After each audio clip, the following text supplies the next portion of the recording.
বলছেন আমাকে অপমান করলে। পৃথিবীতে মানুষের অন্তরের খবর আমি আল্লাহ জানি। কে কি বলছে সত্য মিথ্যা কে জানে? আল্লাহ জানে। তো টিকটিকি কি দিয়ে জানলো? এতে কার অপমান করা হয়? আল্লাহ। কাকে খাটো করা হয়? আল্লাহকে। কাকে নিচে নামিয়ে দেওয়া হয়? আল্লাহকে। এই জন্য এই পাপের ক্ষমতা হলো তার অতীতের সব নেকি নষ্ট হয়ে যায়। দুনিয়াতে দুইটা পাপ আছে, মানুষের ধারণায় সেটা হলো নেকির কাজ, কিন্তু কাজ দুইটি, পাপের কাজ।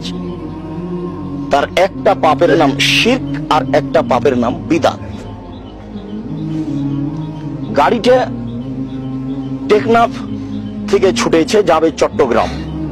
বারবার ড্রাইভার বলছে কন্ট্রাক্টরকে যে মাজার পেলে 10টা টাকা দিও, মাজারে 10টা টাকা দিও।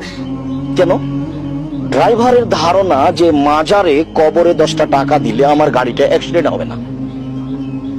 এটা তার ধারণা।